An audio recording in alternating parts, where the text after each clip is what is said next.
You are watching, probably, or listening to episode 94 of the Unnecessary Nonsense podcast. On this one, we're going to talk some 2021 NFL draft. Dave really wasn't paying that much attention, but he knows that football players were drafted. Maybe soccer players were drafted. Maybe they saved the Super League. We'll talk about that on this episode. Other randomness, of course, and some wrestling talk towards the tail end. All this and more coming up on this episode of the Unnecessary Nonsense podcast. Hashtag save the Super League, as you know. I'm Carlos, that's Dave. You know what? It's really not fair to joke about the fact that it might have been saved when really it hasn't been yet, and that hurts me deep inside, Carlos. I still hold out hope. I think if anyone is capable, there's only two people that I would trust to do something as precious as bringing back the Super League. As you know, Roger Goodell obviously is a very competent commissioner, who's beloved. And at the draft, I felt the love. They were at diminished capacity, but I still felt the love. I felt it. All right. And the only other commissioner I can think of, like offhand, like name escapes me.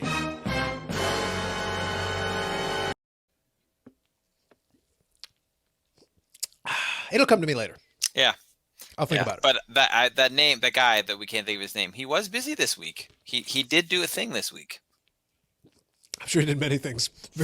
Few of them good, but it is what it is. Anyway, so yeah, we'll talk about that a little bit. So anyway, how was the week? Not bad. I finished up with reports and stuff for one class. It's done. Started teaching drama solely online, which is interesting, to say the least.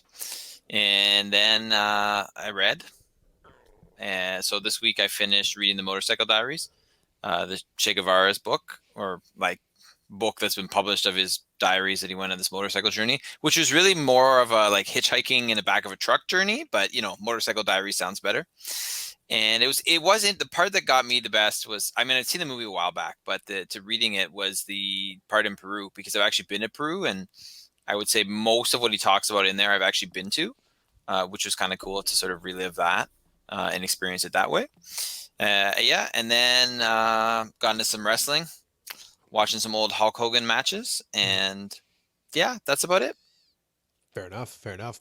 Yeah, mostly just stuff around the house. The new freezer is set and done, taken care of. Nice. Yes. So it's working. It's doing its job. I got to still fix the refrigerator, but right now the freezer's empty, so that's good. So that's going to cost one less thing that cost me some trouble. Got my workout in, bringing it in, but it wasn't too bad. It's good. It's too bad you couldn't do it in the winter, and then you don't really need it you could just put it in your living room. That is a thing. Yes, that is the thing I could have done. Yes. That is true. But it is what it is. You got to do what you can. But anyway, it's not like it's that warm right now anyway. So to be honest. It's not. It's comfortable, but it's been really windy. I would say though, this is the type of weather that I'm okay with, only because it isn't extreme in any direction. Correct. It's not super hot, it's not super cold. I can wear layers if it's a little cool, but if it's cold, it sucks. If it's super humid, hot I don't mind, humid I don't like. But two different things. But progress is being made. Working on saving for the heat pump. So that's so we're working towards that. So right now, if we can just stay at kind of this level, it actually works great, because then I can just do my thing in the meantime, and it's like, oh, that's fine. Yeah. So we'll be good there. But that'll be fun.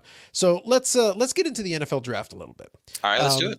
As you mentioned, you weren't paying too close attention to it, but the truth is, I will say, the NFL draft this year really was devoid of a lot of the drama. There were only a handful of things that I thought were particularly interesting. Really, it was paying attention to the first couple of picks just to see what happened, and then we'll talk about the Aaron Rodgers thing in a minute. But let me start off with the draft itself, and then I'll get to the Aaron Rodgers thing. I'll transition it from there. Sounds good. So obviously, Trevor Lawrence being picked first overall by the Jacksonville Jaguars, to the shock Not a of surprise. no one. Not shock of no one. I did think it was interesting that they did have the Jaguars had a second pick in the first round, and they used it to draft Etienne, who was his teammate, his running back in Clemson. So they were able to get the pair of them in the first round. So that was you're looking for interesting little side stories. It's like, okay, that's kind of a cool one. Or this wasn't, but what was it? What team? I should have written this down. They drafted the player with the same name in the same round. So I had two picks. It was like round 3, maybe 4, okay. And they picked. I'm going to look it up, but they picked a player with the same name. Like both picks were the same name player. Oh, right. Yeah, I think I did hear about this, but I don't remember the name of it. And actually, this reminds me, I do. So what I'm going to do in this first part is I'm going to go through a couple of the things and talk about a couple of these picks. Just It was anything that was also the interesting. New York Jets.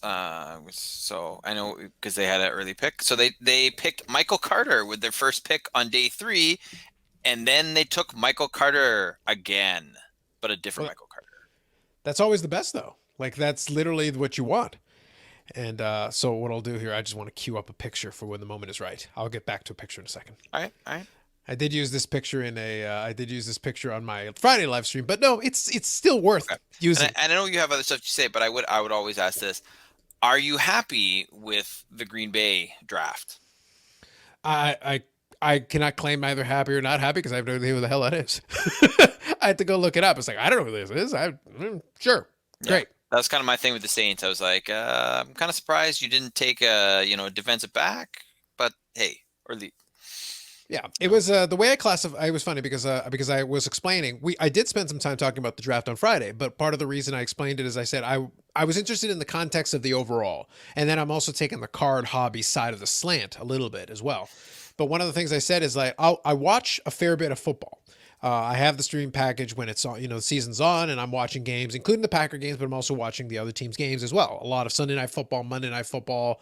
If they got Thursday night football, I'm watching that too. So I'm watching a fair number of games, but I'm not going to claim myself to be much more than like an informed casual viewer.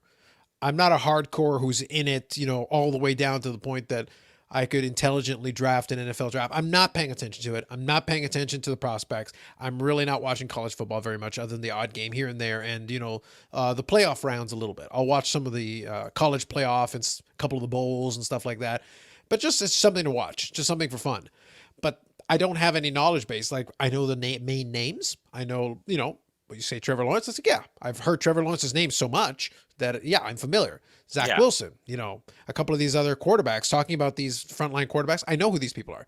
But the fourth overall pick was Kyle Pitts. I don't know who that is. He's a tight end from Florida. Yeah, I'm sure he's good, but I don't know. And that was a bit of a surprise too to have a tight end drafted that high, right? Yeah. I think, though, one of the interesting things, so Trevor Lawrence, like I said, was number one. We'll get a chance to talk more about him later down the road for sure. Zach Wilson was kind of interesting for the Jets because the Jets having a bunch of different options, because there were a couple of quarterbacks seen after Trevor Lawrence. There were a couple of quarterbacks that were seen as the potential, maybe could be the number 2. In the end, the Jets decided to go with Zach Wilson. We'll see if they're able to do anything better with him than they did with Darnold, because the issue wasn't, the jury's still out on whether Darnold's any good or not. The idea is like, well, he's ruined now. It's like, well, we'll see if he plays better. If they find a way and he plays better in Carolina, the Jets will look like crap. Because then the question is like, okay, can you do better with Zach Wilson? Because what's the difference, really? Other than he's younger and you haven't ruined him yet.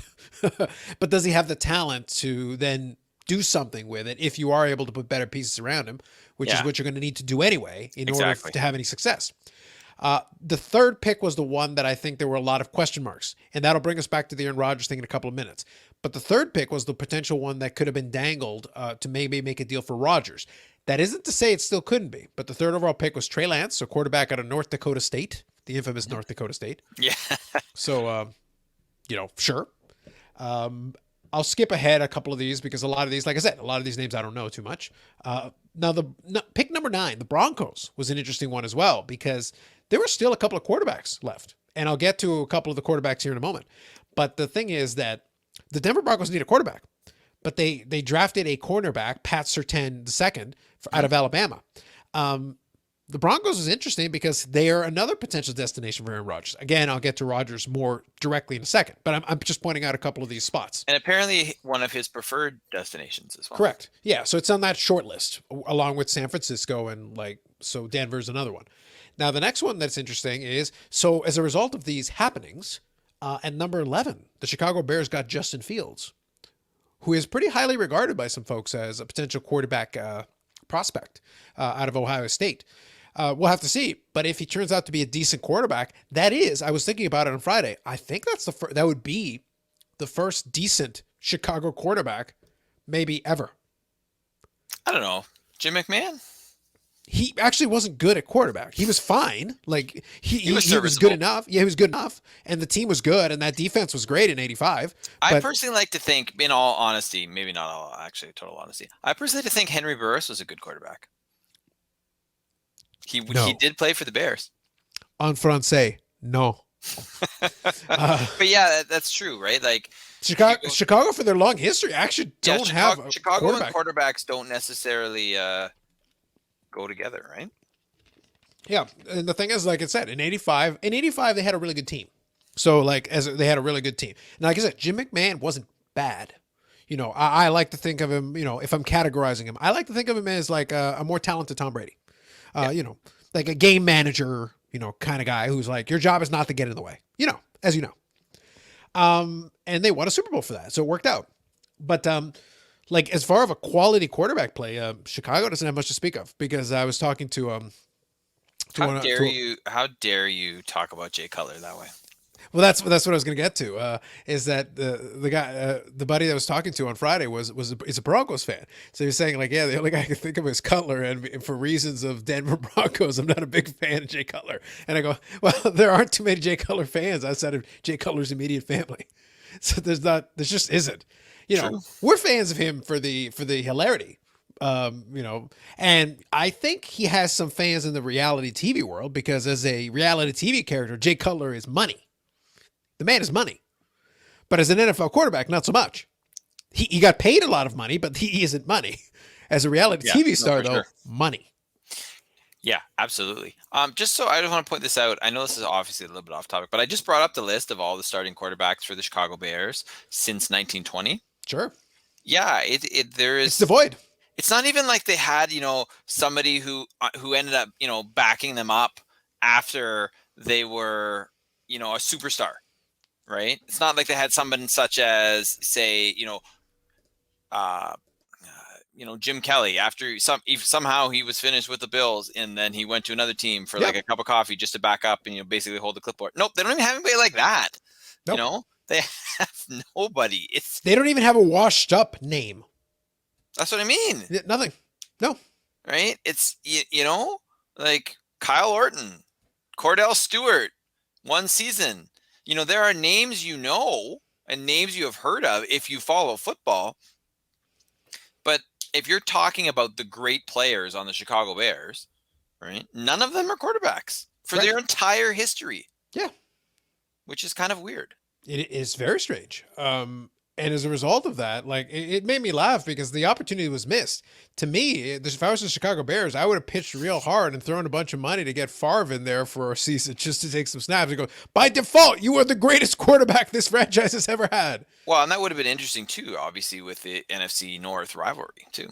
Yeah, but it doesn't matter. I don't know if he would have done it for that reason, but who knows? It still would have been interesting. But it's not like they haven't had chances to do that to a variety of people. Yeah. They could have had Youngo King. Well, Youngo King is an entirely different kettle of fish, Dave. Entirely different kettle of fish. We'll get to talking about your team later on, but not today. But anyway, so that was kind of interesting. So like I said, if Justin Fields turns out to be decent, by default, he vaults right to the top of the list almost immediately if he turns out to be any good. True. We'll have to see. The jury's still out. But, people are high on him. There's some folks that are definitely high on him. I think you never know because when you look back on it, was it Ryan Love? Is that the name? What was his name? Ryan Leaf? Ryan Leaf, sorry, thank you. Yeah. Right? That, there was the number one pick, people were high on him, and look what happened. Was that a Freudian slip combining him with Jordan Love? I see what you did there. I see what you did there. It probably was.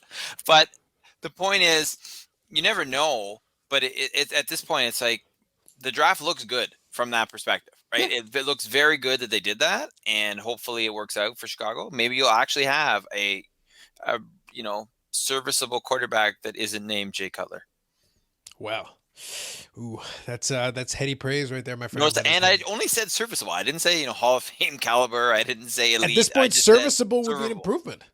It would be, right? I mean, Mitchell Trubisky has had his moments, but he has not had. He's made like a pass. He's made like a pass here or there. Yes. Yeah. They're a game here or there. Yeah. Not so great. Not so great. But yeah, no, like we'll see. Like I'm curious from that perspective, and at least it gives Kazoo potentially some potential interest from his adopted isn't really following team. So there you go. It's true. That could be a thing. It's true. Yeah. So at number 15, the Patriots pick Mack Jones. Again, another quarterback here where we'll have to see what happens. Like I said, as I like to dub him, athletically superior Tom Brady.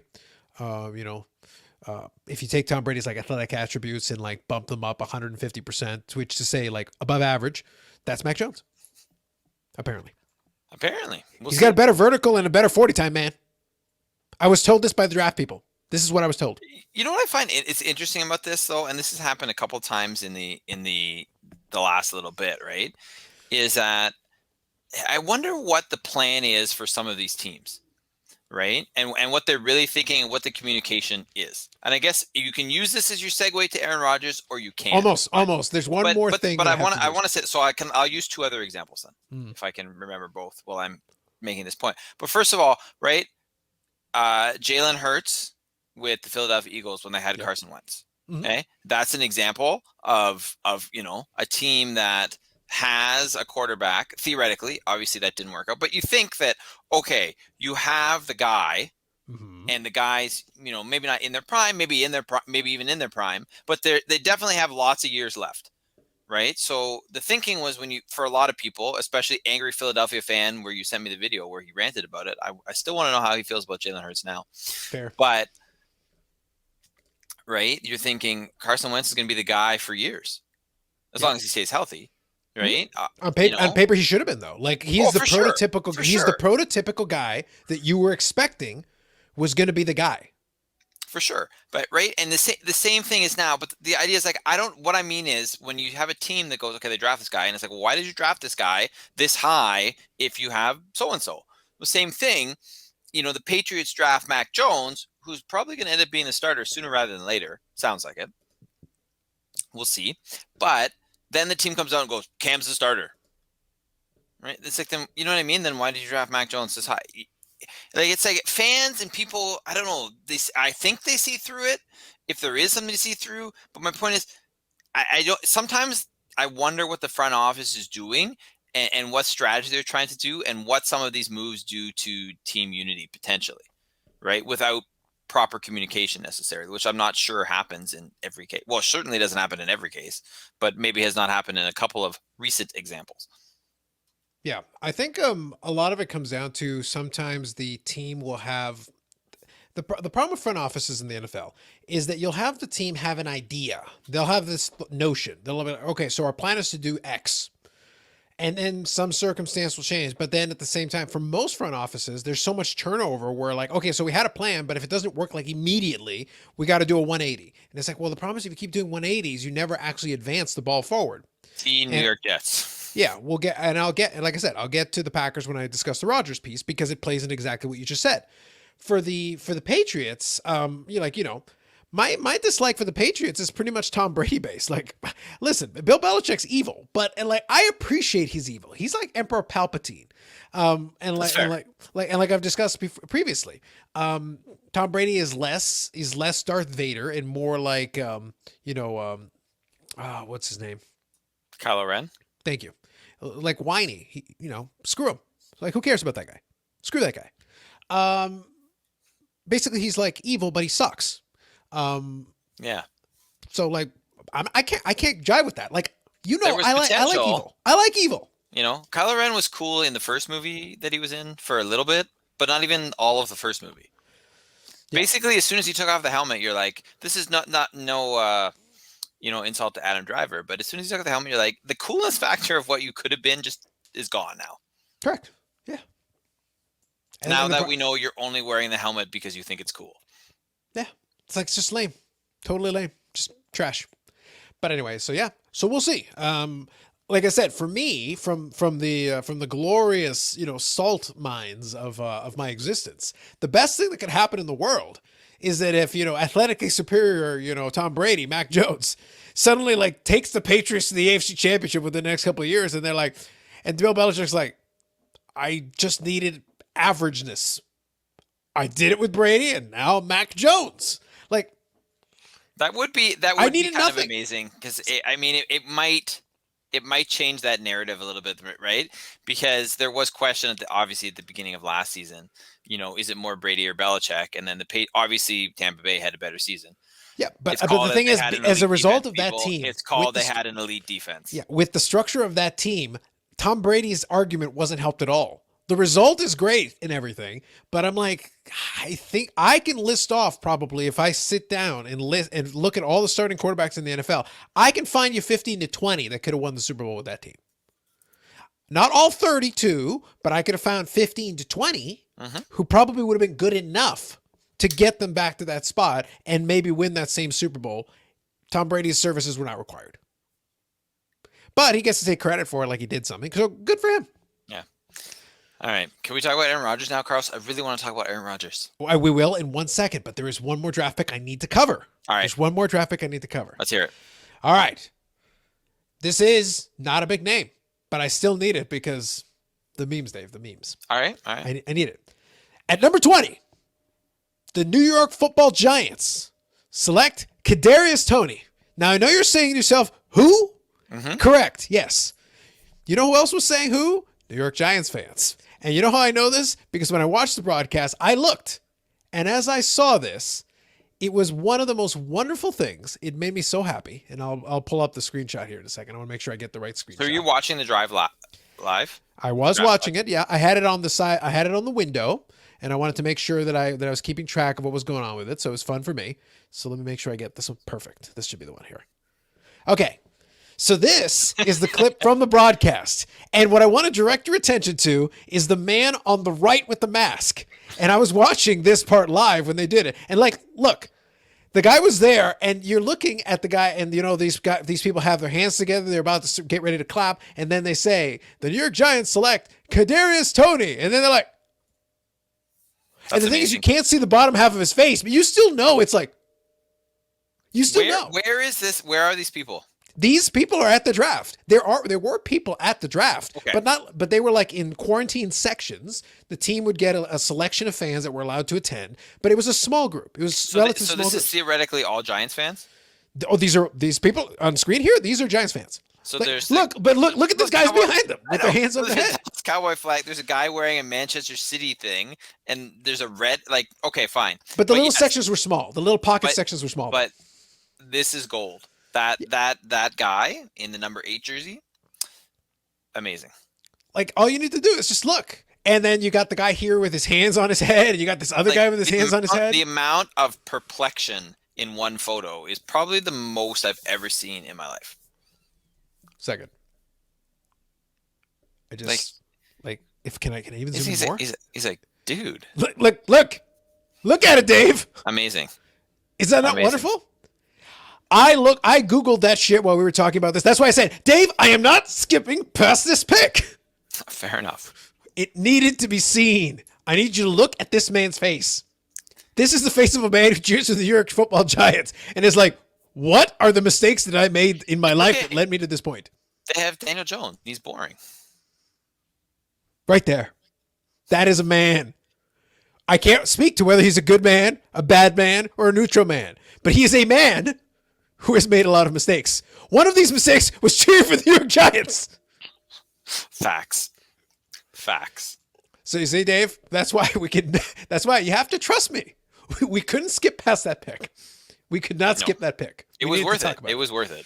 We needed to talk about it. And now you're all better enriched for it. You're welcome. We are. You're welcome. All right. Now let's talk about the Aaron Rodgers thing. Let's talk about the Aaron Rodgers thing. I have notes for this, eh? I actually came up with notes. All right. Oh, tell you what, you start off. I have opinions. I have thoughts. I can share a lot of different things, but what do you got? All right. So I'm not going to go to the Adam Schefter tweet or whatnot. Sure. But the thing was, before the draft, so last year, we have to go back to last year, right? Mm-hmm. The Patriots draft Jordan Love with their first pick. Yep. I don't remember what pick it was in the draft, but it was their first pick. But they actually traded up to get the pick. Okay.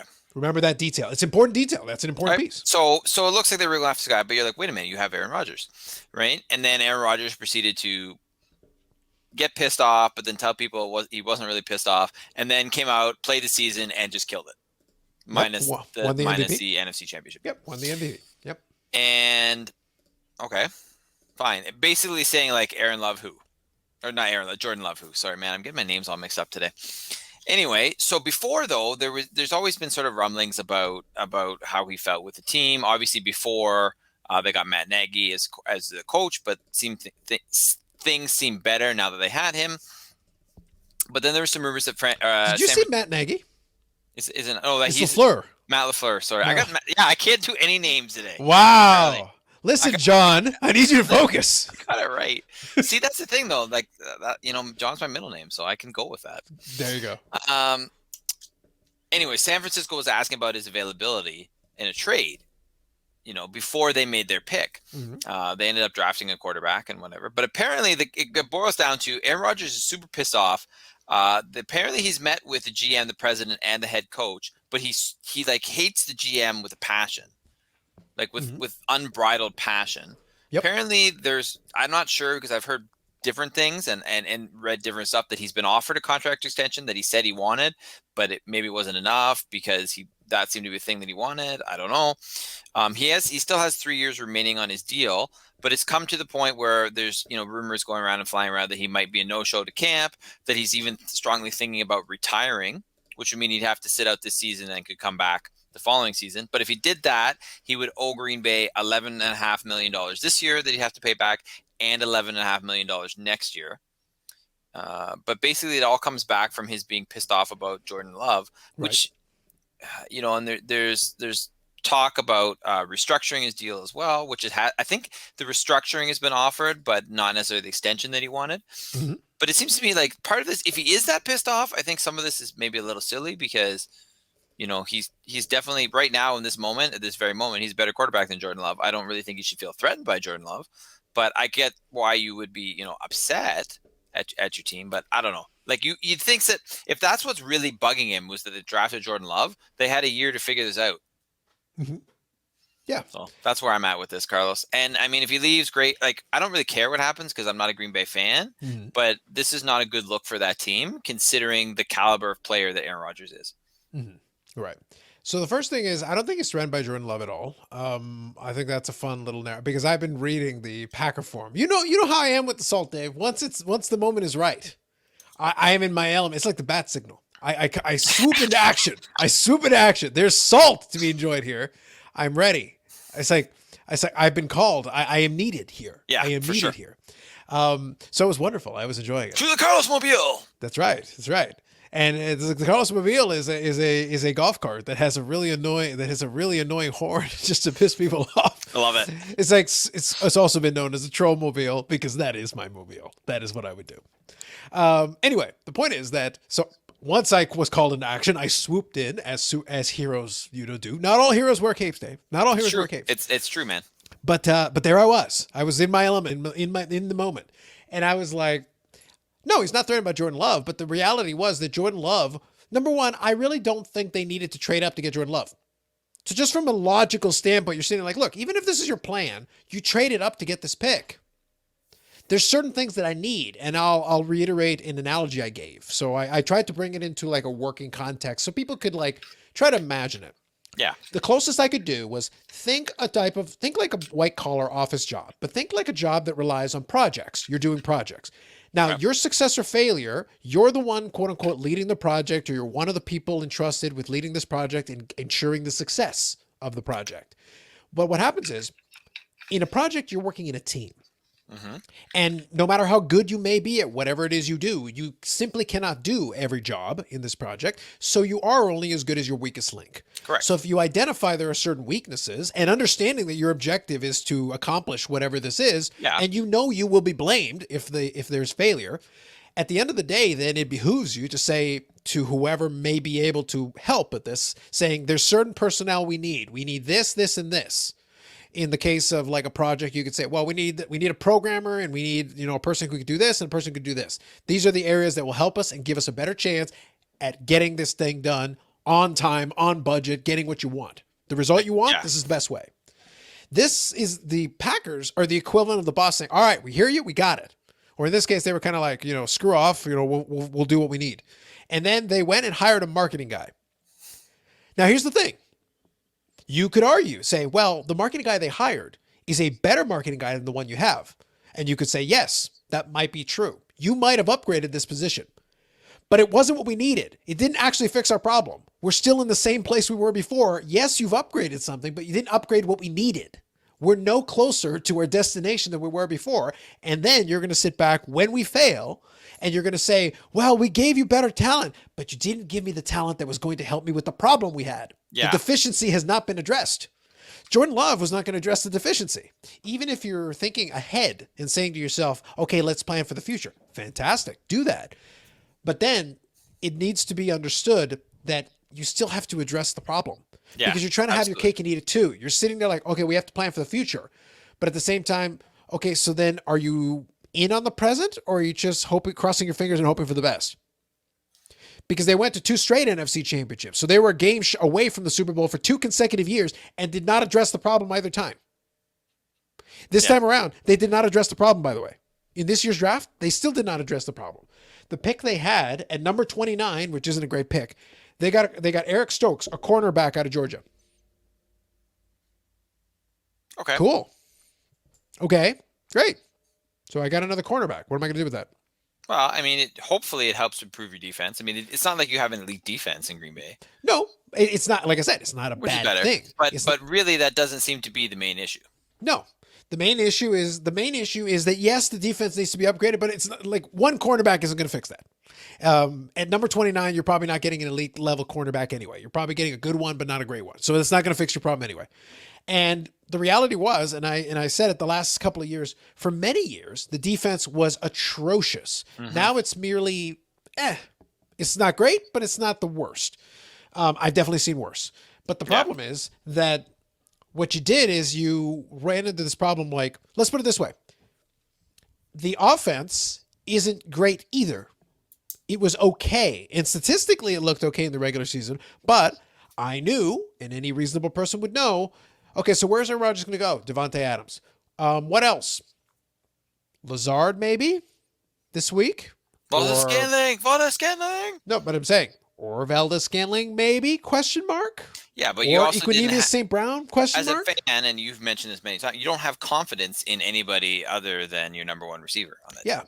But the problem is if the other team knows this, you're just going to double up the receiver and go, okay, throw it to somebody else. Who are you going to throw to? Show me. Who are you going to throw to? Like I said, in the NFC Championship, they were there and they got down by 18 and they still had a shot at the end. If in that one, the big infamous 4th down play, let's say you know that Devontae Adams is going to get doubled or you know that he's going to be locked up. What if you have one more decent wide receiver who can draw a little attention away? Well, now maybe you go to the number 2 option or maybe you go to Lazard. Lazard's not bad. It's not bad. But what if Lazard is the 3rd option comfortably? You know he's the 3rd option for sure.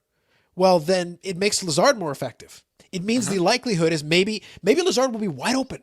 Maybe you get that touchdown and you never get to that 4th down situation. You don't have to kick the field goal and the rest doesn't play out. What if you get to the Super Bowl? We're having a different conversation, right? Yep, absolutely. But the choices you made in personnel, not Jordan Love was just an exclamation point on like, you guys are trying to have your cake and eat it too.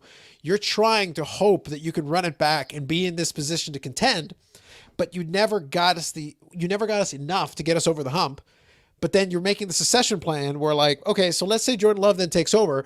You've downgraded a quarterback theoretically, and you still haven't addressed any of the problems. So what's your plan now? Yeah. And for Aaron Rodgers, at the end of the day, it's not his job to care about the succession plan. It's not. No, absolutely. Or nor is it anyone else that's currently on the team. It's that's the coaching staff. Yeah, and like from a personnel standpoint, like his guaranteed money is done. So it's like it's a double-edged sword. It's like on the one hand, okay, look, you're basically saying I'm not the future, which could be or will be the case.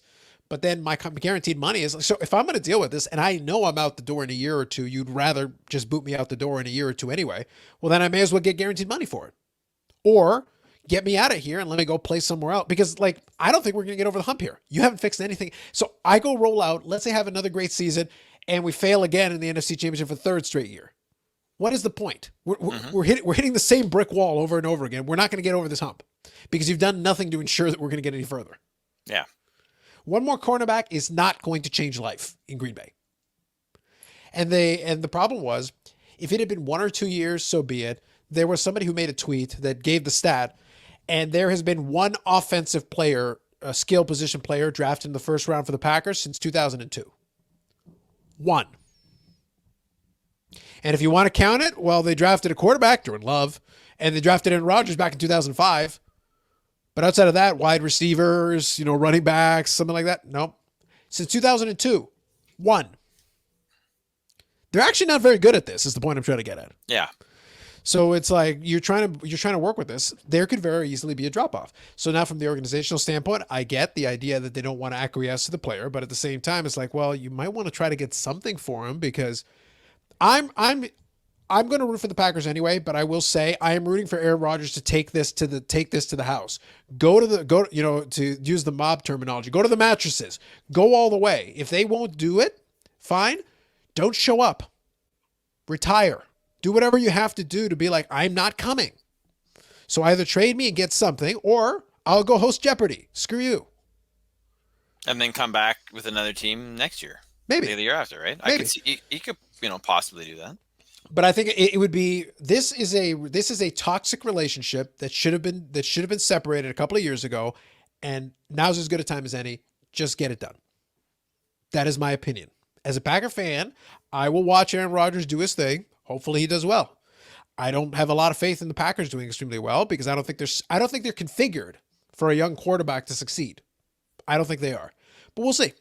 We'll have to watch. Like I said, and as you well know, when Favre left Green Bay, I still followed him. I was still a Packer fan. I watched the Packers do their thing, and hopefully they were going to succeed. But I got a kick out of his attempt at the Jets. I may have a Favre Jets jersey that I may wear ironically at some point for fun in the next couple of weeks, just for fun. And then I watched that. And then I watched, them get horrifically screwed out of a completely tainted, garbage NFC championship. Trash. An illegitimate one. Like, I haven't seen this kind of illegitimacy since anything New England's done. Oh, my goodness. Like, fake news. Fake news. I'm whatever, man. I don't know what you're talking about. Yeah. Dave. I don't. But yeah, right. I mean, I hear you, right? Like we'll see. But I don't know. It seems like, it's kind of you kind of wish somebody would take it to the thing. But realistically, like for the team, the best thing to do if you can trade him is probably get something back for him. Yeah. Otherwise, he's going to retire, and then you're probably going to struggle with Jordan Love, even if he becomes a good quarterback. Right? Most quarterbacks don't have major success in their first year, regardless of how well they become. Yeah, and the other thing though is that we'll see because obviously the draft was a fun narrative, but one point that is accurate is that if the Packers trade him before June the 1st, there are cap implications. So if they trade him after June the 1st, there is the real possibility that I think they save like $23 million in dead cap money. Okay. So literally waiting one more month today would be advantageous for them, even if they execute a deal. Fair enough. It does make a difference. Like it's actually a fairly substantial amount of cap space that they would save by waiting 30 more days. So this story may not be over. Like it could very well be. Right now, they're kind of entrenched. Like I said, I hope that Aaron Rodgers sticks to his guns because I do think that I think this, this coupling needs to be separated and let's just move on. But I wouldn't be shocked if the Packers are sitting there like, but here's the thing. If the Packers were smart, they would be like, okay, look, I would reach out and say like, look, we'll acquiesce to this. Could you shut up? Could you guys just no more leaks for 30 days? Let us figure it out. We could even come up with a deal in principle. So it's ready to go, but we're not going to announce it and execute it until June the 1st. Yeah. Just make the deal behind there under the table and be like, look, wink, wink, nudge, nudge, nod, nod, and we'll be fine. Wait until June the 1st. Yeah. Like there are ways. There are ways. So we'll see. But like I said, I think franchise-wise, they would be wise to do that. I think it'll be fun watching the salt pile up in Green Bay. That'll be great because a lot of folks on the board is like, oh, I've lost all my respect for Aaron Rodgers, blah blah blah, and I'm sitting there like, You were the same guy during the Favre thing, weren't you?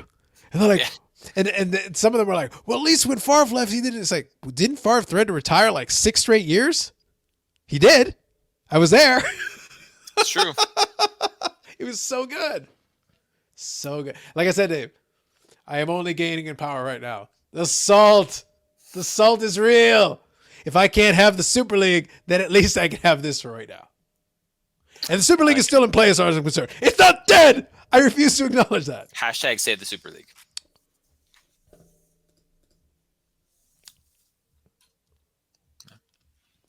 Just put it on the screen, right? That's what we do. That's all I'm saying. But yes, but it was a fun story. I will say it was fun, and we'll see. And like I said, this year I have really no sense of some of these picks. I am curious. I'm interested, and we'll see. Jacksonville. It'll be interesting to see if Trevor Lawrence can live up to the billing. That's going to be kind of a big deal. I can tell you from the sports card side of things, his next card is going to be big. When the real cards start to come out, that's going to be huge, huge. Nice. Yeah. Will you be picking up some packs to try and get that? Have you seen how much the boxes are going for of that shit? No, I'm curious. That was my next part of that question. Okay, so yeah, I can play into it. So let me put it this way. As far as the draft is concerned or anything, do we have any other thoughts or questions? No. So I'm not going to do the. I'm not going to do the football product yet because the current product wouldn't have Trevor Lawrence in it. But I want to give you a different sport for context. For context. Okay. So let me go here. I'll find this. This will take me a second. Let me find it here. I think this will probably be a good comparable because I want to show this to you for contrast. Different sport, but same principle. Okay, so let's do this one. I will share the screen to show you, and we'll talk about it for a second. All right, so our good friends at Panini now have the UFC license, so they've started to release UFC cards. What? That's right. Now, here's the thing. We're at the stage where UFC Prizm, I'm going to give you some context for comparison. But Dave, can you read first the black line? What product is this? And then read the price. Sorry, I'm having a hard time here, Carlos, with this. Okay. 2021 Panini Prizm UFC Hobby Box. A single box. One box. With 12 packs. Please continue. Okay. The price is this is on whose website? This is Mirage Trading. So they're basically a distributor. They basically are based out of Montreal. So it is a Canadian site. So I'm not completely going off, the deep end here. I'm sticking relatively local. So at least we have some context. Okay. The price is $1,299.95. Correct. Let me repeat that. $1,299.95. Correct. For how many packs again, Carlos? It is 12 packs. 12 packs. What's in there that's potentially so valuable? Nothing. Or is that not a damn thing? There is nothing in there. So, like I said, now let me give some context. Okay.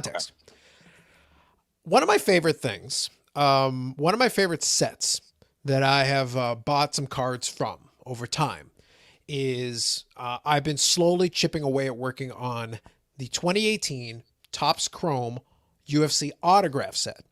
Okay. I've been putting that together. There are 33 cards in the set. I have about 27 or 28 of them. What year story is it?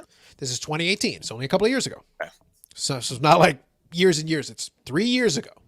And in that set, you've got Amanda Nunes, current women's champion there in that division. This division escapes me, but she is the current dominant champion in her division. You've got Chuck Liddell, the Iceman, UFC legend. You've got Ariana Celeste, everybody's favorite ring girl. You've got that. Mm-hmm. So you've got some names there. You've got some good folks in it. So it's a good little checklist. I was able to put that together because originally I bought a pair of boxes. And the thing is, I bought them at the card show. And this is Topps Chrome, which is a good product. It's a good solid Topps product. I was buying those boxes which have stuff roughly equivalent to what we're talking about here in this Panini Prizm product. But I was buying those for $80 to $85 per box for a hobby box. Now that's with autographs. That's with autographs. Now, this product does have autographs and stuff like that, but here's the thing. So have all the other UFC products in this category. This is the first year of Prizm, so it does have the debut edition thing on it because Panini just got the license. So this is the first year they can produce UFC cards. That's a big deal. But this is not a reflection of that. This is a reflection of the current state of the card hobby, where the boxes are off the charts. Again, for contrast, 2018 Prizm football. So I'll bring it back to football now. I wanted to show you this for contrast, okay? 2018 Prizm football. And this is the Prizm football year where you could get the Lamar Jackson rookie. You could get the Josh Allen rookie. Baker Mayfield was a big name you could pull at that time. Josh Rosen was considered a prospect in 2018. Now, obviously, he hasn't panned out, but the other names I gave you have all had their moment. Sam Darnold was in it. I think I've named the 5. The 2 Joshes, Baker, Lamar, and Sam Darnold. So you had 5 different quarterbacks who at different moments had their moment in the sun, at least briefly, other than Josh Allen. Josh Allen is the only one who just flat out just hasn't panned out. But the other guys all had their moments here and there, and some of them may still have more moments going forward. Josh Allen seems to be on the ascend. Lamar has been good. He's won an MVP, but it hasn't translated to playoff success. Baker just got to the playoffs with the Browns, which is borderline a miracle. He's going to have to play better, though, because if he's going to continue elevating, he's going to have to play better. But at least he's had, these guys have had some taste of success. And Sam Darnold is going to get his shot in Carolina to potentially do something. So maybe he could have a renaissance. We'll see. The point is, this was a pretty good rookie class for quarterbacks, where you could pull these different guys and they all potentially had some value even back then. The box of hobby was $170 Canadian. So this is in 2018. Again, 3 years. But so here's my thing, okay? So is there any, so if you bought that box, the $1,300 box. Yes. Is there any way that you can make your money back on that?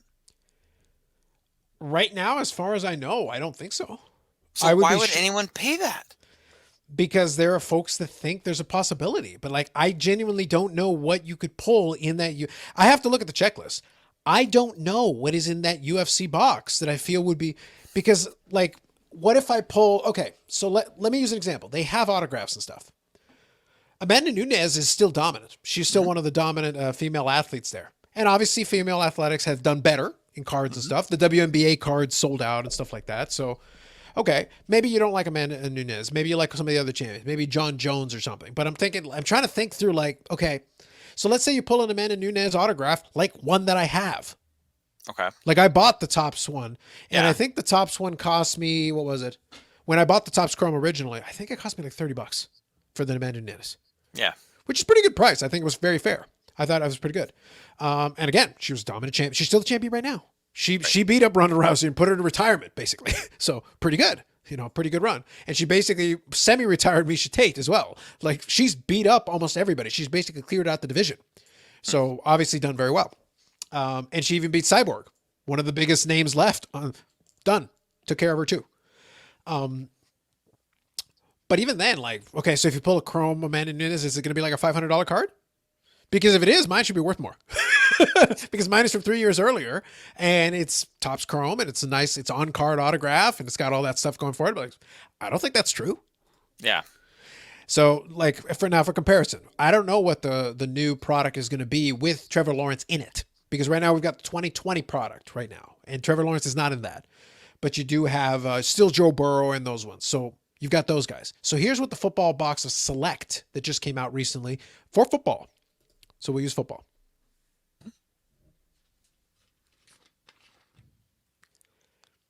What's the price? $2,299.95. Now, in the football product, is it possible to pull something that might get you the value? Sure. You pull a Joe Burrow autograph patch out of 10, gold version. Maybe. Okay. You so pull the one of one. It's theoretically possible. Yeah, but you got to pull a good name. It's got to be a really limited card. And it's got to be one of the rookie guys, because Joe Burrow is still a rookie in this. Maybe you get a Tua and somebody really wants it, and it's like a really nice Tua. Maybe that could work out for you. There are guys, this checklist I've at least scanned. Or maybe you pull one of the main, okay, maybe you pull a Tom Brady 1-of-1. Like you could do that, or like a nice Prizm or something. And for some reason you like mediocre quarterbacks. So maybe that's the ticket, but it's got to be something like that. And it's got to be really a rare piece. The UFC one, I don't get it. And I like the UFC. I have Fight Pass. I enjoy it, but it's like, I don't see the value. I don't understand it. But it's the current market, so it doesn't matter. Prizm WNBA sold out. Here's the thing. Bless them. Who's buying the product? Because the attendance wasn't there. The TV viewership wasn't there. So who the hell cares about the WNBA other than its core base of fans? But they're not buying all those boxes of WNBA cards. There's no way. I don't buy that. I don't believe you. Yeah. Those who like it, I'm sure we're happy to have the product or get the cards. I don't know if they were able to get their hands on the cards because they sold out pretty quick, all things considered. And some of that stuff is sold for good money. But it's like, I don't know what to tell you. But like right now, it doesn't matter. Across the board, a lot of this stuff is selling out. Like you can't even get your hands on it. Yeah. That's Unless nuts, you're man. going, It's just nuts. It's just nuts. yeah. So that's kind of where I'm at as far as that's concerned because, the UFC thing is almost in the same boat in some ways as what happened with the professional wrestling cards. Like the WWE stuff is selling out pretty well right now as well. Yeah. But at the same time, it's like, oh, but you know, you could pull these superstars. Like, yeah, but a lot of these superstars have had products for years. What are you going to pull?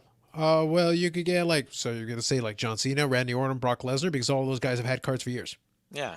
Even if you say, okay, I love Becky Lynch and Charlotte. Cool. They've had autographed cards and memorabilia cards and things and cards going back to 2014, 2015. Yeah. It's not like it's not some unique thing, right? Really. Yeah.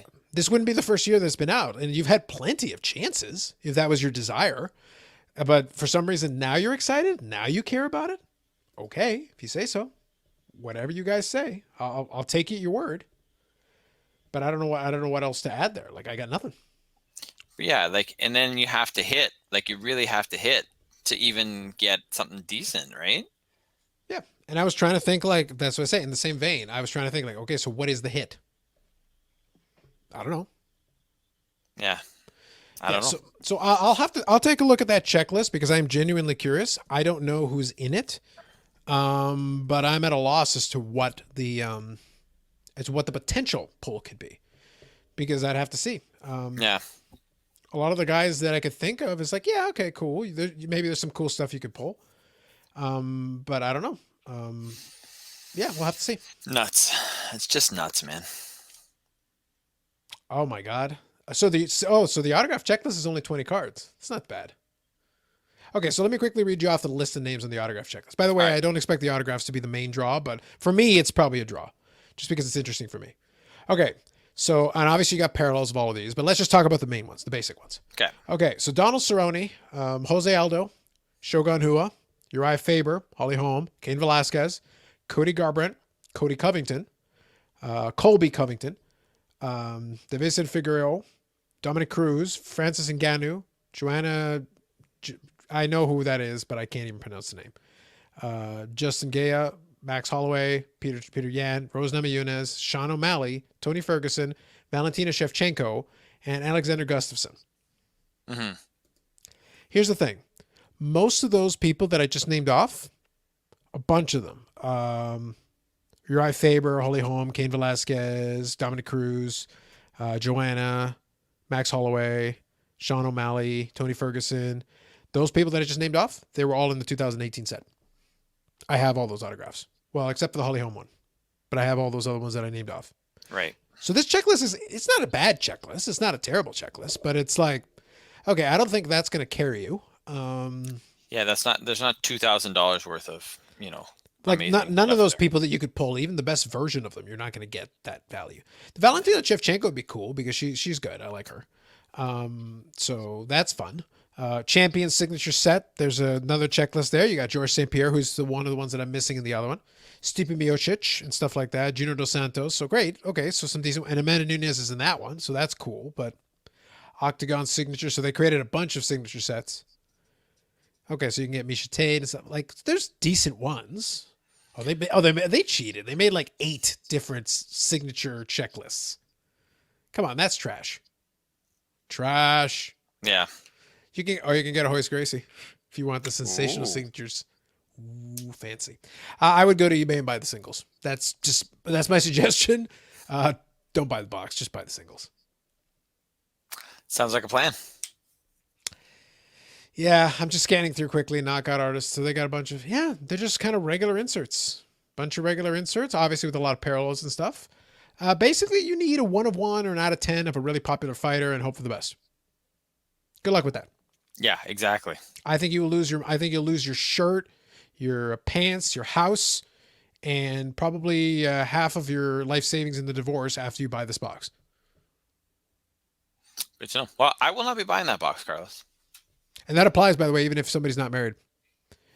As a result of buying this box, you will be married, and then they will take half of it in the divorce immediately after you finish opening the packs. They'll marry you. They will marry you thinking the box is worth it, and then realize, oh wait, it wasn't, and that's why they divorce you. But they still take half of everything. No, what happens is the box topper is a marriage certificate, and then after you're done opening it, you realize the mistake you made. As soon as you open it, no! It's like, amazing. Sorry, you opened it, legally binding. If only, that'd actually be hilarious. Well, imagine the box break. No! I love it, man. So there you go. You've all been educated. Yeah. Oh goodness. The only thing I got that can save us is this. Well, Super Bowl novelty props are key, man. Unfortunately, we don't have it right now. So it's like they could save us, but not right now. Well, they're going to save us. It's just going to be a while before they do. Yeah. All right. Wrestling. What do you got?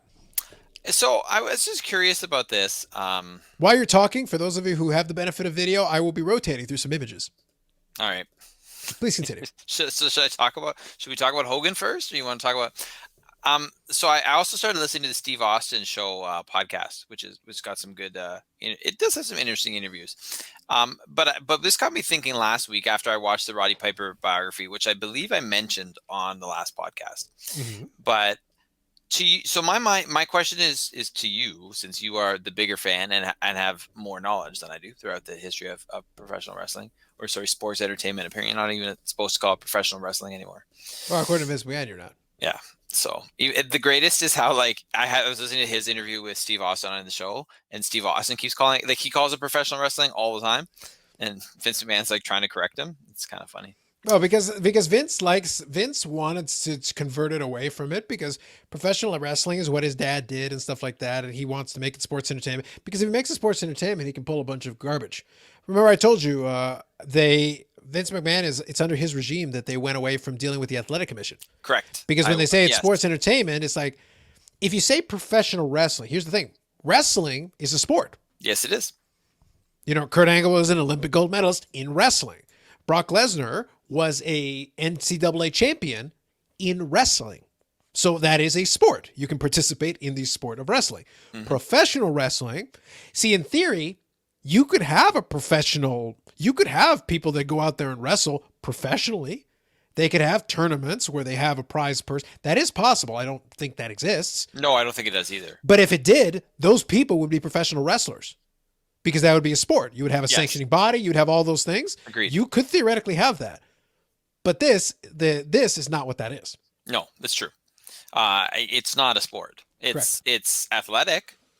Yeah, there's elements of athleticism to it. It is a televised stage show. Yes, which is another reason I like the theatrical element of it. But what I was thinking, I guess, on that line is, so to your mind, in who do you hold up in regard as your top heel and your top babyface? Look at this guy using the vernacular. Look at this guy. So, and don't worry, right now, until he actually says it, the pictures have nothing to do with this conversation, but it's But they're great pictures. They are. They're all great pictures. This is us enjoying the early days of Hulk Hogan's run as WWF champion with different iterations of the title belt. Interesting about this one, though, that you have up now, which it says, Hulk Hogan wins the belt, and it says the day the Hulkster beat the Iron Sheik. It's a sticker album, it looks like. Yeah, it looks like it's not the belt. Yeah, that's right. Right, he's holding a different belt than the one he actually. The first one that I showed with the rounded green belt, that was the one he won. So if you're watching it, Hulk Hogan had a multitude of championship belts in a very short period of time, all for the same championship. Yeah, because apparently, I guess Vince kept getting bored of the design of the belt and kept trying to change it because he was trying to figure out what would stick. For him, it was like he was just trying to figure out what it was that he wanted it to look like, and then Hogan's job was just to carry around whatever version Vince thought of that day, until eventually they settled in on the winged eagle design, which became famous. And from '88 onward until the early '90s, I would say the winged eagle stayed in effect from '88 until Stone Cold Steve Austin won the title. So he won the winged eagle, And then soon after, they came up with a bigger version of the plate with rounded thing. And that was the one that Steve Austin would carry forward. The Rock would win, and so on and so forth for a while until they would change the design more times going forward. Yeah. So there you go. There we go. So anyway, I'll answer the question, but then you'll have to let me know why in particular, because I thought we talked about this one before. Anyway, I don't think we did. No, but really, I'll answer why right now. No, it came up because of how basically everyone they interviewed in the Roddy Piper documentary was basically like, he's the best heel ever. That that was the now granted, some of those were his family members, but that seemed to be the prevailing thought from the people interviewed in that documentary. Okay, so I'm going to go a little off the board because my favorites were different than a lot of people's. I'm always a heel guy. My preference is always a heel guy, but I can pick both. My favorite heel was $1 Million Man. I loved the overall bit with the presentation. I do wish they had. That's a good choice. I do wish they had been a little less cartoonish with him, because I feel like there could have been a really sinister edge to it as well if they had decided to go that route. A good honorable mention would be Jake the Snake Roberts, because he had tremendous psychology with that side of it, and he knew how to talk and he knew how to present himself. He could be very sinister. Well, I think that especially for a heel, right? Yes. That I think the talking element and the ability to cut a promo is really key to making that work. Yeah, absolutely. And you have to be able to do that. Whereas I don't think you have to be as good at it to be a babyface. Yeah, absolutely. And the thing is, it's not like there aren't great heels like in the real world. In the real world, there are people. See, the thing about a heel, and I'll give you a quick one, and then I'll give you the babyface in a second.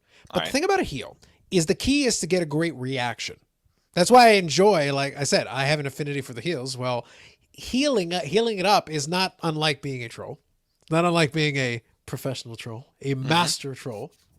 If only you get paid for it, Carlos. It is what it is. But it's getting a reaction out of people. And if you can get a reaction out of people, you're a master heel. Now imagine, like, this is not even in the world of wrestling, but imagine if you were so skilled at what you do that you could get someone to react to something you say. Like, you say something and they react like this. Like, just look, you said the words and it's like, look. See, aren't you glad that I asked this question? Therefore, you could go back to that New York Giants fan picture. Well, not only that, if you notice, I cropped it and made it so now I might have that picture now available for memeing purposes. Just saying, I might. Allegedly. Just. Fair enough, man. It's a great one. You just need, but imagine if you have that ability to get that kind of reaction just by saying words like, say, Kadarius Toney. It's great. It's fantastic. See? Roger Goodell healing it up. He knows how to do this. But anyway, you should see what happens when he talks about the next time around that he's going to go to Madison Square Garden or he's going to go to MetLife Stadium. What you're going to do. You'll see. Wait until Roger Goodell's promo skills are underrated, my friend. If somehow we get Goodell 316, I'm out. I'm just saying. That man can get people to boo, Dave. That man can get people to boo. Sometimes you don't even have to start talking, and they're already booing. That's true. Also true. That's why Roger Goodell is the greatest heel of our current time. I'll give you that. Of our current time, he's got this. But okay, so babyface in wrestling. Now I had to think about this one a little bit because a lot of the ones that I like also kind of go back and forth, right? Because some of the characters sometimes will go back and forth. So I'm just trying to think. But I would say somebody. It doesn't mean necessarily it has to be somebody who hasn't gone back and forth. They could obviously go back and forth. But I think if you look at both sides of that personality, then they've really done the better job with the babyface, right? Yeah, I'm just trying to think like who did a particularly good job with it. It really is more fun thinking about the heel, though. But the thing is, the part of the reason though is it is more fun, yes. But I'll tell you why I'm thinking hard about it is that most baby faces are really dull, or they try to make them cool, which actually makes it not good. It actually makes it worse. It's gotta feel a little bit organic, and if it doesn't, it's kind of terrible. Yeah. I'm just trying to think who would qualify. You know what? You know who did a good job being a babyface. I want to say I really liked. I like when Savage did. When Randy Savage did a couple runs. I do think he was better as a heel, but I didn't mind him as a babyface. He was good because he still had the intensity. He would still bring the intensity. The problem with Savage, I would say, the only knock I have on it is that sometimes when Savage was a babyface, the fact he would bring the intensity also meant that sometimes he was stupid. Like he would take the intensity to the point that he would like do things that were detrimental to him. So Savage would probably be, because I do still enjoy his personality and how he brought to it. You know what? Maybe this would be the best one. Top to bottom, who did the best overall job as a babyface? Sting. Sting from WCW, because I think he was able to, like when he was Surfer Sting, it was kind of lame, but when he was like Crow Sting, he balanced it pretty well because he could still do his thing. He could still be a good guy, but he was able to add it with a little bit of the brooding thing, which I thought made his character a little more interesting. But then he would still be a good guy, and then he'd like whack the bad guy with his baseball bat. So he could still kind of balance the two a little bit. Gotcha. There are other guys that would be a little bit more obvious, but like John Cena was a baby face forever, but I always thought he was lame. And to be honest, like later on, I would appreciate his wrestling more, but I still thought his character was lame. Yeah. They tried with Roman Reigns for years. I thought his character was lame. Now he's a heel. He's much better, but that's testament to how bad he was as a babyface. Not entirely his fault, by the way. Sometimes it's not their fault. Sometimes it's the material they're given. Yeah. The other guy who probably did a pretty good job, I would almost say Bret Hart, but the problem is like Bret Hart is kind of whiny at all times. Great wrestler, but very whiny.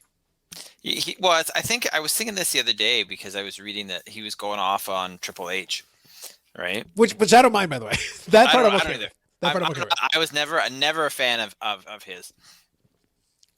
But basically, saying that the only reason he has anything is because he's the son-in-law of Vince McMahon. Not wrong, not completely wrong. But it's that idea that I think you brought it up a while in one of our conversations where you said that Bret Hart takes it a little bit too seriously. 150%. Totally, 100%. Like the man literally buys his own hype and everything. Look, if you compliment Bret Hart, he's your biggest fan in the world. So I'm laughing because Carlos put this said this conversation is it is 100%. Yes. Am I wrong? No. But no, the man buys his own hype. Look, if you compliment this man, I swear to God, if we spent the next 10 minutes complimenting Bret Hart on like every good match, every good hold he's ever had or whatever, and just send the clip to him, he will sit there as like, guys, all these podcasts suck because they suck like Triple H. But you got to check out the Unnecessary Nonsense podcast. They're real. They're real. They know what it is. It's like, have you ever listened to the show? No. But I listened to a 10-minute clip in which they complimented me, in which case now I like them. Yeah. They're great. I'm okay with that. You know what? In the hashtag sponsor us world, I'm okay if we want to just, cut a clip that we can send to Bret Hart and see if he'll say something nice about us. That'd be kind of cool. Hi, I'm Bret Hart and I approved this podcast. I'm down for that. There you go. Exactly. I mean, he still lives in Calgary, so it can't be that hard to get to him. Exactly. But that's the thing though. Like, and like I said, the guy takes it way too seriously. Which is fine. That's your prerogative, but it's like, it does leave you coming off as consistently bitter. Like about everything. It really does. It's like, look, man, you had a great career. Was it everything you wanted? Clearly not, because you seem to be complaining about everything all the time, but it was still a really good career. And a lot of people did appreciate what you did, like your work. So just chill out and enjoy it. And the Goldberg steel plate promo was A+. Yeah, that was entertaining. I did miss one that should have been obvious to me, but I kept getting stuck on it because of the way the character was. You know who had the best babyface run? Like I said, I like Sting because I thought he was very consistent. He did a good job with consistency. Not Hogan, man? No. Hogan was a heel even when he was face. But anyway. Why do you say that? Can you elaborate on that? Oh, I can. Yeah. No. Oh, dude, hold on. So the important, this has nothing to do with it. It doesn't matter, but doesn't matter. I still want it on the screen. So anyway, okay. So here's the thing. Hogan was a jackass. He was an asshole. Even when he's a good guy, he's an asshole. He's like the most entitled jackass in the world. He was the best. And they would play it up like, it's like Hogan is just fighting for his rights and stuff. And I'm like, No, he's not. He's being a jackass. And this was like in the midst of like the height of his popularity in the early 90s and whatever in the late 80s. And I'm sitting there like, okay, I'll give you a great example. Royal Rumble in 1992, which I think was one of the best shows. That was the one That's where, the one that Ric Flair wrestled the entire went the thing distance. and won it. Yeah. He was like number 2 or number 3 and then wrestled all the way to the end, won the title. A great performance by him. Fantastic performance. Great promo at the end. Did a great job. Really good work by them. One of the character pieces they were working on is they wanted to get Sid Justice, Psycho Sid later, Sid Justice to feud with Hogan. So the objective was to get it so Sid would eliminate Hogan, and then Hogan would eliminate Sid, and it would lead to the feud at WrestleMania 8, basically, which is what happened. And I think it was WrestleMania 8. Yeah, I think it was a Hoosier Dome. I think that's right. Okay, so anyway, somebody can correct me if I got my timeline right, but I think I'm correct on this one. Okay. So that happened. Sid Justice threw him over the top rope, and then Hogan is over the top rope. Now, here's the thing. In the Royal Rumble, the tagline is, every man for himself. Right. The objective of this is to throw everyone over the top rope, friend or foe, so that you're the last one, and you win. Right. In particular, in a Royal Rumble, where the stakes are, the winner of this Rumble actually wins the title outright. As opposed to winning a title shot, you actually win the title outright. So you win this thing, you're the champion. So you want to win. The point is you want to win. So this is the thing. This was supposed to be this whole idea here is that Vince McMahon in his twisted mind is like, okay, so we're going to have Sid Justice betray Hulk Hogan by throwing him over the top rope. I'm like, betray him by doing the purpose of the match? Yeah. This is literally the point of the match. Well, I mean, at the end of the day, even if they decided that it was going to be those two at the end, it someone's still got to go. Yeah, like, so if Hogan throws Sid Justice over, it's good? Because it's the same premise. You have to do it. Even if they were both good guys going into it, supposedly. Right. One has to throw the other over the top rope if one's going to eliminate the other. That's how it has to happen. Like, that's what needs to occur. Mm-hmm. So what happened is Sid Justice threw him over the top rope. But here's the thing. In the replays and stuff, and on the network and all that, they would show a clip, and when Sid Justice throws him over, you can hear the crowd booing and whatever. But if you go back to the original footage, because some people have the original footage, when he threw him over the top rope, people cheered. By that point, Hogan had kind of worn out his welcome. People were kind of tired of him because he'd been the champion for a 4-year run there, and then won the championship again and again and again. And like he won a bunch of Royal Rumbles. Like the man had already won so many things, and he was always putting himself on top constantly. He was consistently there. It was overexposure. He had been there too much. That the fan base had kind of turned on him a little bit. There were still fans that cheered him. The kids and stuff still liked him. But a lot of the fans, even the teenage fans and stuff, were like, okay, we're sick of this guy. Give us somebody else. Like, enough already. Well, I mean, I think give us a break. That's in good storytelling. Yeah. Right? There is too much of a good thing. There can be. But they just couldn't get over it, and they couldn't stop doing it. So in this case, though, the idea is we're supposed to be sympathetic to Hogan. We're supposed to be sympathetic to Hogan. Oh, his friend, literally every friend Hulk Hogan ever had at WWF always betrayed him. So you think maybe Hulk Hogan should stop trying to make friends inside of the Wrestling Federation because they all turn on him, every single one, for years. It's like, maybe you should stop befriending these people. Clearly, none of them like you. All of them would turn on you. And this became the running joke for years. During his entire title reign, every feud, trust me, everybody he ever feuded with, basically, most of them, at one point or another, were his friends. Mr. Wonderful Paul Orndorff, Hulk Hogan's friends, until he betrayed him, which led to a title match and blah, blah, blah. Yeah. And then, look, at one point, for like 5 seconds, I believe, I could be mistaken on this, but I think I'm right. At one point, the Honky Tonk Man is a bad guy. He was a bad guy. He was a great bad guy. But for like 5 seconds, some point in the 80s, there in like the mid 80s, the Honky Tonk Man was Hulk Hogan's best friend until he betrayed him. Stop me if this sounds familiar. Yeah, I hear you. It's like everybody.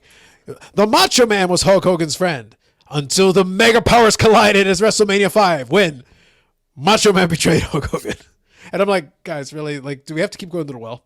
Is this the only well you have? Do you not have another well? Yeah, exactly. So Hogan is friends with everybody, and everybody betrays Hulk Hogan. Poor Hogan.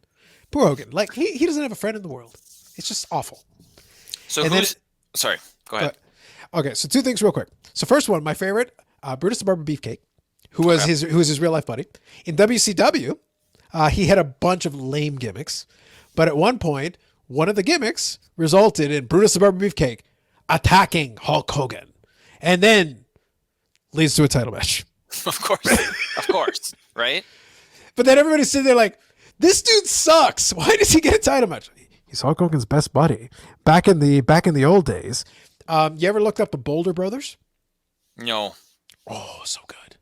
Okay, so ask your question and then I'll find the clip. No, you're gonna. So sorry, you're saying your actual babyface is Brutus Beefcake? No. Yeah, that was the one I was gonna ask you. Who's your actual babyface? Like I said, Sting was a good choice, but then the one I was thinking of as I thought about it a little bit more, Stone Cold Steve Austin, technically. Yeah. Because Stone Cold Steve Austin had an amazing run, especially when he has the Austin McMahon thing. Yep. But the thing is, I didn't think of him as a babyface, like in my mind, because he was still kind of heelish in the way he would act. But since Vince McMahon was the bad guy, clearly in this exchange, he is basically the babyface by default. Yeah. And he did a very good job because he would kick everybody's ass. So it's still fun, like for what it was. But he was the babyface. But in my brain, I wasn't registering him as one. But technically, as far as the best, having a best run in that way, it's hard to beat Austin. Yeah. No, I agree. Like he did an amazing job with that. So I would say then Austin. But like I said, for consistency and like maintaining a consistent level, Sting's a really good choice. A really good choice. So give me 1 second here. See if I can find it. Okay, here we go. I think this is the right one. I believe. Okay, here we go. This is perfect. Oh, you're going to love this. This is amazing. All right. So good. All right. Ladies and gentlemen, those of you who get the video are going to get to enjoy this. Those of you who are not are going to get to listen to audio only. Not quite as good, but I'm telling you, this is worth the video. Okay. Right. So I'm going to play this.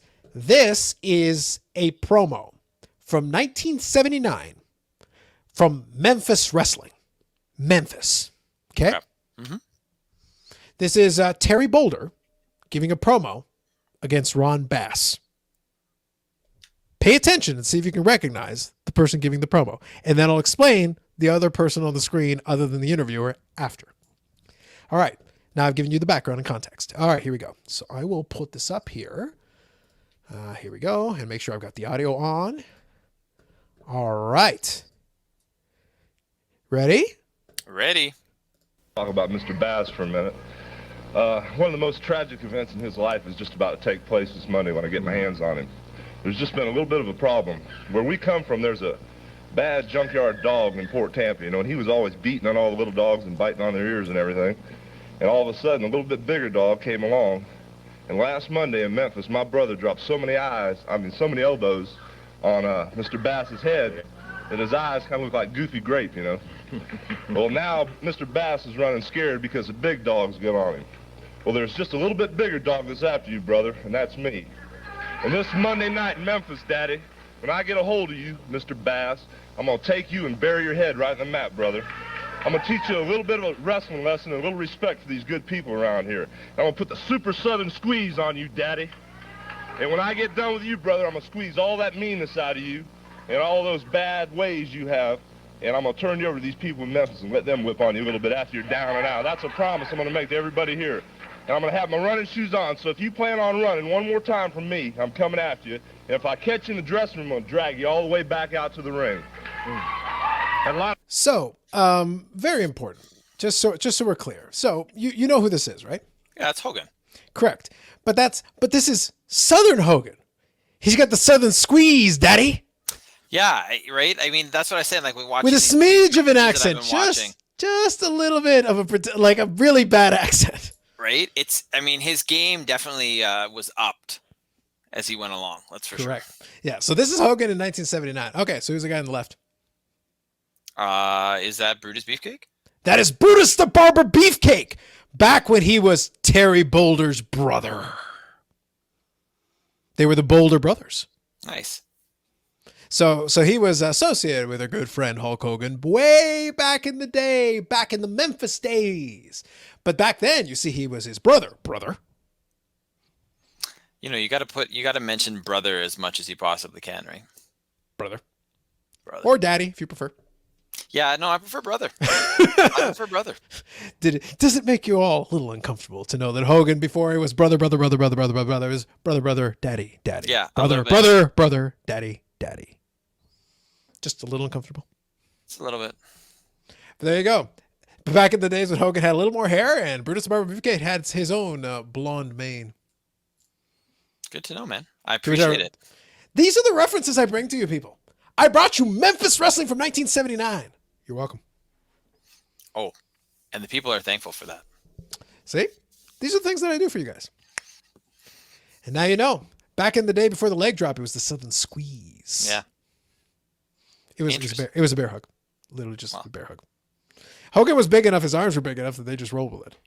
Yeah. You should see some of the classic promos though that back in the early days of Hogan. The best one for me was when they were introducing him into the AWA as Hulk Hogan. Did you ever see that though? No. I'll watch it. You send it to me, I'll watch it. I'll watch it though. Yeah. It was pretty short because they were just doing promos. They were just doing little promos that they would air on the TV show. And it was hilarious. I'll find it and then I'll send it to you. But it's literally like they'll pan up the camera from his legs, but then they would have like a voiceover guy who would like, it's like his legs are as wide as tree trunks. It's like, it's like, and his chest expands to a ridiculous whatever amount of inches. And they would give like specs on Hogan. But then Hogan was just like standing there like posing and like flexing his entire body. And that was the promo. He didn't say a damn word. It was the voiceover guy doing all the work, but he was like, just a precursor to what would come later. Yeah. Now I love it. Now you know. Good times, brother. So good. So very good. So now you know. That's how it is. All right, man. Yep. And so another one in the books. All right. So I think that'll be good. So now you got a little bit of everything. We'll keep an eye on the Aaron Rodgers thing because that'll be interesting for me. But like I said, I wouldn't be shocked if it takes a couple more weeks to maybe June. It wouldn't shock me if that was what comes next. Makes sense. So we'll definitely see if that's true. And if that's the case, then so be it. And then next, after that, will be, we're going to start creeping close to the NHL playoffs. We're down to the home stretch here of games before we start getting into the playoff side of things. Yeah. So that'll be coming soon, and we'll kind of keep an eye on that. We'll see if the Dallas Stars can actually make it to the playoffs. They're making a late run, but they got some work to do. Yeah, so after getting a cup final, they might miss the playoffs entirely, to the shock of not me. Yeah. I called that one just fine. I had no issue calling that one. But anyway, so that's it for us this time around. If you check out the video it's available on YouTube. It is available on iTunes, Spotify, Google Play, wherever you get your things. If I can manage, this will be the third show in a row that gets the audio. We can do it. We can do it, man. You're doing it. You can do it. We can do it. But yeah, so if we manage that, but no, to get the full effect, guys, you got to go to the YouTube channel. Unnecessary Nonsense Podcast. You would have gotten a beautiful promo from 1979 Memphis.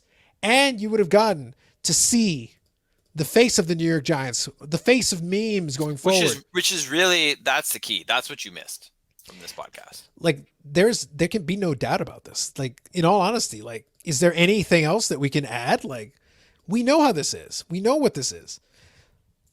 Indeed.